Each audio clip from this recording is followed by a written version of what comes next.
Hi, everybody. This is Steve Olson and Wayne Steiger on the GNN network. Hey, Wayne, how are you doing? Doing good, Steve. How are you? Steiger Olson Report. So, hey, listen, more on the fake news story. Yes. And here we go. Natural news is also being choked, if you will, from its free speech on the internet. Whoa. Yeah, and what they're claiming is that they blacklisted Natural News and removed 440,000 pages from its index, memory holes, Natural News investigative articles on, et cetera, right? So anyway, here's the story, and let's pull that up. So basically, the mainstream media's repeated fabrication of false facts portrayed as real. Who can forget Washington's Post's ridiculous fabrication of a conspiracy theory? In the last 10 days, 5 major fake news stories about Russia were pushed out by the corporate-run media in the United States. And now Google, which aggregates fake news via its Google News service, has decided to up the ante and go in for fake search. Earlier today, Google delisted all 140,000 pages of naturalnews.com from its search engine, instantly wiping out a treasure trove of truly life-saving knowledge about disease prevention, nutritional therapies, avoidance of toxins, and the dangers of chemical medications. Not surprisingly, every fake news page of the Washington Post, CNN, and New York Times remains prominently ranked on Google's search index. And I'll read their vehemence because I can totally understand this. They make a living from this. They have staff to pay. They're trying to bring a good product out to people in terms of, health advice and homeopathic, cures and all kinds of things, right? Well, here's the deal, Wayne. This goes along with the recent murder of number of homeopathic physicians and natural health physicians and immunotherapy physicians that have been murdered over the last 5 years. Yeah, this is alarmingly. Somebody's trying to shut up people that are learning different ways of therapy. Okay. Well, this is nothing more than fascism. When a corporation determines that it has now taken the superior position of determining what information is, what is legit and what is not. Listen, here's my problem. Which CEO, i.e. Google, was in the Obama White House more frequently than any other person ever?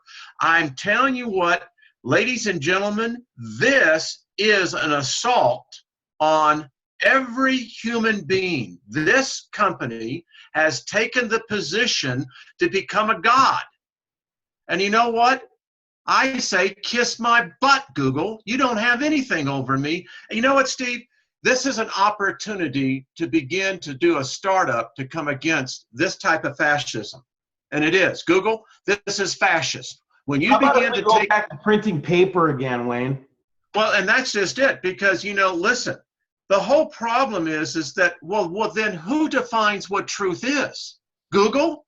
Is it the board of Google that suddenly takes on the righteousness? What, are you going to rewrite the Bible for us now? You're going to start taking out what religious beliefs come against you because you're going to say that's fake news? I mean, if you're taking it already on a political front, the next one is religious freedoms, folks, and they will crush you. Well, again, we're only one step away from, from total martial law, 1984 style. Again, I know don't need Trump to do it. Google's already doing it. Apple's already doing it. Right. Did you know? Anyway, here we go. Okay, so I have to take a chill pill because I get really passionate about this too, Wayne. I am so pissed off about this. But this shows two things, I think. It shows, and I'm gonna take it up a notch here in a second, believe it or not. But it also, when I started to think about this, so who does Google think they are to try to edit news and truth? Then you think about it as, well, how did editors help us at all in the 30s or the 20s or however long you want to go back? It made me realize that all along we're being fed a story. There's no way for us to know if it's true or not. And now when the internet, busts out and becomes this freewheeling Western style information exchange, they have, I don't think AI likes it. No. And when you think about this, listen, in the quest for truth, and it becomes a very precarious and dangerous journey, is that you just bring up a very good point. history is written by the victors. And so no matter how we look back at our history, it's going to be through the eyes of the person who's writing it, depending on whatever political or religious bent they have. And you're right, Steve. My problem is this, is that I always thought that Google was to be a neutral platform. Because again, once a corporation takes on the position that they're going to tell you what is and what is not truth, and what is not what you can consume, that, my friends, is control. And Steve, if they're doing it here, they're going to do it where your religious beliefs are. They're going to tell you who to pray to, and they're going to tell you how to pray. And they're going to tell you what to believe about everything. Exactly it. This is alarming. Listen, I just will tell you right now, and I'll tell our audience, I don't go on Facebook anymore. I'm deleting my account, but I don't go on there anymore because it's simply because of this. And I refuse, listen, I'm already a participant to AI. I get it. You know, it's like falling skies. You know, we've all been assimilated. But you know what, Steve? I'm fighting for my life to get free of this. We both are, Wayne, but at the same time, we reach our audience through the same mechanism. Well, but that's the point. And look at here. And this is me taking it up a gear. This is where I get the AI. So we're not just conspiracy theorists, guys. We're not just coming up with this thing out of our, out of the back of our, imaginations. Google launches a robo tool to flag hate speech online. Well, what's hate speech? Define hate speech for me. Well, exactly. So if I say this, every person who voted for Obama should be absolutely marched out and put into internment camps. Or at the very least, if anybody says anything about Obama, they should be shut down on the internet. Or do I take the position that Obama was the greatest president that was ever here? He brought reform into a social consciousness and liberated the minds of everyone. And now we have an oppressant. This is the ridiculous of it. So did I just say hate speech or did I say love speech? Well, you were leading up to hate speech. Well, how can you say that? What I was really saying, that story was perpetrated by the right, and we all know that that's not the case. You see, now you're assuming that you can read my thoughts, my intent. Comments, I don't know how it would tell an abusive comment from a good point. I don't know either. Some of the best, and I know this is going to sound kind of, almost speaking with forked tongue when I say this, but yes, bad comments do hurt me, and I definitely, take stuff personally. But on the other hand, it's always improved me. If it hits me that hard, there must be something there. Well, now the problem is, Steve, you don't know if this comment's from a real person or from an artificial intelligence. And we've been saying this for a long time. Yes, and I listen, the study that Facebook did a couple of years ago when they launched their first version of AI, what they found out was that AI became a psychopath. Oh, that's right. You remember? Oh, yeah. Yeah, people forget that. It became a psychopath, folks. Yeah, it became a very racist psychopath. So now I got Alphabet. Is Alphabet a racist? Is Alphabet a fascist? Is Alphabet against humanity? Is Alphabet now going to suppress humanity's thoughts? I don't know. I don't know. What are you doing there? All of a sudden, I got this launched a questionnaire, and all the content disappeared on this story.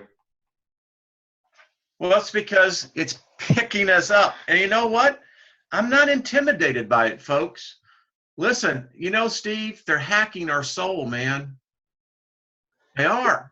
They are. And, and we have to get it back. We have to get our soul back. We have to start thinking for ourselves again.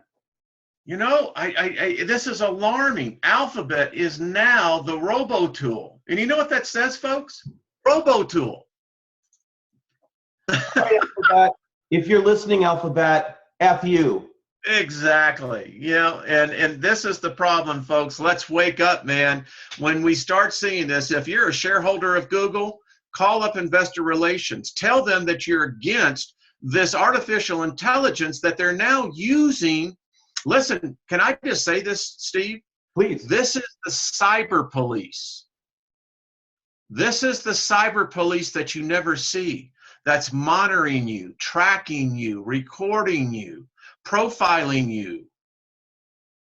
That's what this is. We were doing this algorithmic software all the way back in the early 2000s, Wayne. I used to work on the software. We were the business process management abstracted layer over the top of it, that helped all these different data silos talk to each other so that they could do these algorithms and start doing all this deep analysis. Yep. We were in trouble as soon as they figured out how to hook the silos together. And that was when it started going down. And that's IT talk, but IT people will get what I'm talking about. No, and then listen, the whole problem on this, we just did this video and we ran it against Google, but I'm ranting against anyone that is here in the suppression of humanity. That's my position. That's my position to Google's CEO. That's my position to Facebook CEO.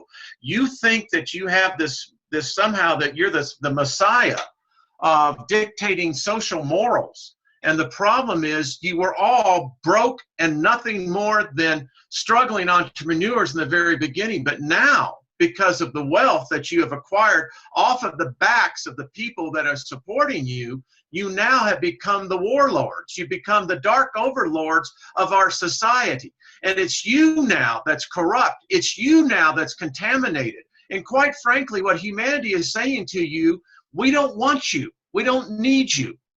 We can think independently, and if we have thoughts that counter one another, that's between human beings. None of your business. Exactly.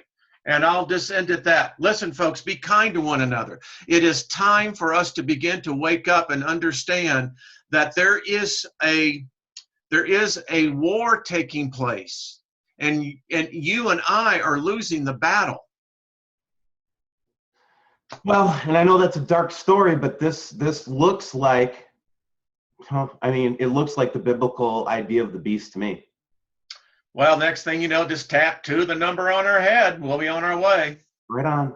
Well, everybody, try to have a good day after that story. Wayne? Yeah, be kind to one another. Be kind to a human being today. Right on, man.